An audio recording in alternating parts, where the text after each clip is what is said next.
uh, you mentioned that like, okay, this is how you can be more confident in smaller gatherings. But let's take another step now. Now you want to deliver a speech in front of the crowd, Yeah. and as you said, like you already have experience, Ivan. You can talk in front of hundreds of people. But in the what I feel personally is that in just talk, like not in your talk, like in anyone's talk, the most important thing is the opening and closing, because listeners tend to listen more. Okay, what's the topic? What are you gonna start with? And again in the closing, how is closing? What we getting from his speech? And there's a tool like a Batman's utility belt. Like there's a tool mentioned here is that if you want to have a good opening, try using uh, uh, try using the Area 47, man. So I understood it, and I feel like it can be. I should talk more about it because there's so much thing I can learn from Area 47.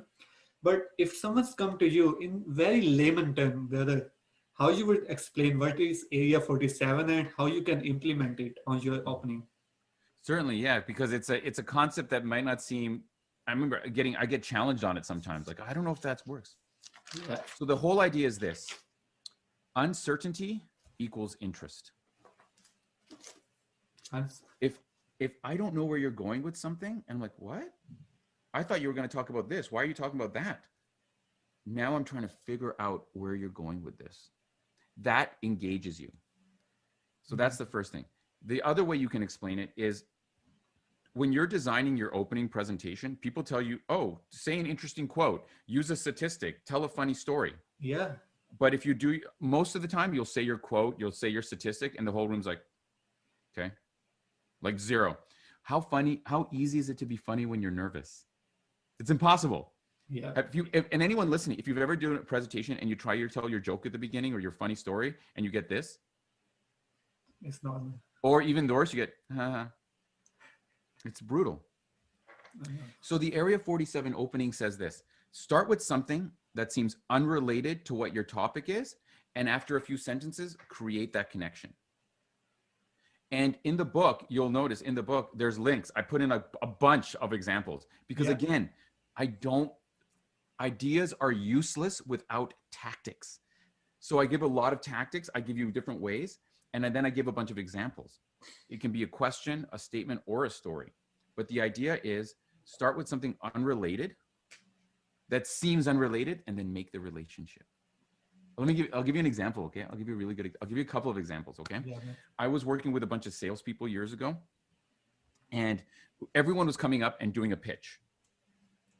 So this one person came up and no one knew what she was going to talk about, but she's like, how many of you like to be touched by strangers? Show of hands.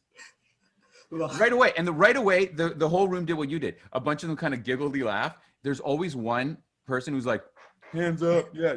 Right? Great. It made more of a joke. You don't even have to respond to it. Okay. Just a couple of you. Okay, cool. You see, that's the problem I have. I am starting a physiotherapy home delivery business for people who are so injured they can barely get out of bed. But how do you get the trust of someone to come into your home and give you like massage or physiotherapy, to be touched by a stranger? This is the issue that I'm dealing with. And then she went on to the rest of her presentation. Yeah. You see? And I just thought that was like such a good example. Seems unrelated. And then she makes the connection. But here's the best part. Without trying to be funny, you were funny. Without trying to be interesting, you got everybody's interest. Even dead nervous, because she was super nervous. There's like a bunch of salespeople. Everyone was nervous. Just by asking that silly question that seemed unrelated, that took everyone, was like, what? You got all the benefits. Yeah. And then you asked me about closing. I always say the best way to close is make a reference to your beginning. Yes, summarize your key points, have your call to action, blah, blah, blah. Everyone says those things. Just make a reference to your beginning at the end. So, and she says, so that's how I'm going to make every stranger in this room comfortable to let me come in and give you physiotherapy. Wow. And that's how she ended it. And it was like, boom. Okay, mic drop moment. But seems like Area 47, when you read from the book, when you're telling about it, right? it Yeah. seems so much difficult to implement. I don't know why. Like, and it could also tell if someone reading it very beginner and they Yeah. wants to improve. It seems like no, I can't do it. Only Mm. one can't do it, or only that lady giving presentation can do it. Like, why you think like this is a difficult thing, or no? Like it's a practice like bow and arrow. If you are practicing again and again, you're gonna do it, man. That's exactly it. It's one of those things, just like shooting a bow and arrow, like kicking a soccer ball, like shooting a basketball. Yeah, The yeah, first few times you do it, you don't have the muscle memory, so it's uncomfortable. The more you do it, the easier it gets. I can think of openings like people tell me their presentations, and I'm like, here's 5 openings, like all the time. That being said, the other thing I say is that, again, it's not a rule. Mhm. So it doesn't have to be crazy unrelated. Yeah. Sometimes it can be a little unrelated. Sometimes, if you don't feel comfortable, almost related. Suppose, Harpreet, give me an example of any kind of job someone has or any kind of presentation that you've listened to recently.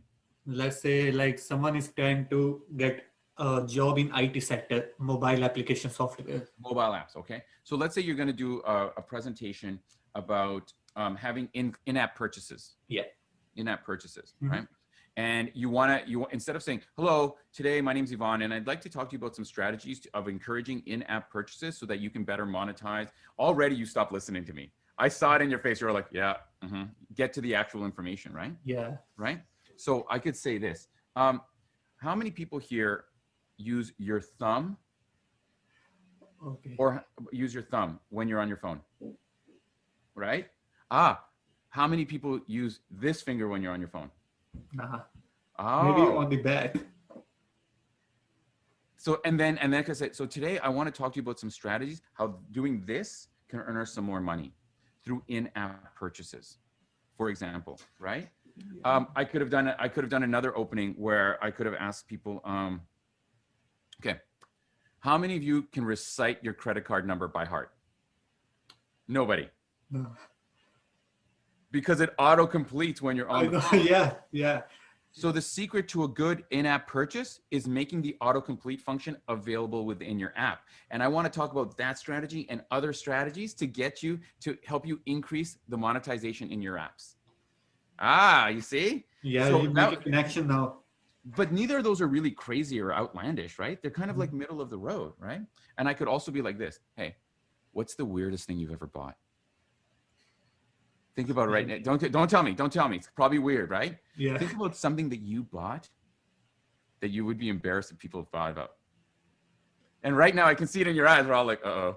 Yeah. You know, people are listening to me like, well, I did buy that weird outfit once from a girlfriend, right? And then I could say, exactly.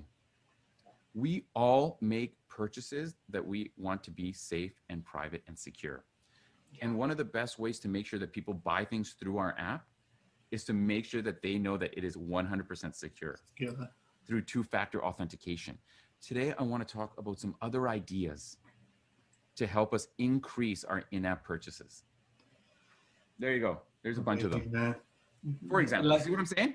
You start with uncertainty and then relate it to your topic. Yeah.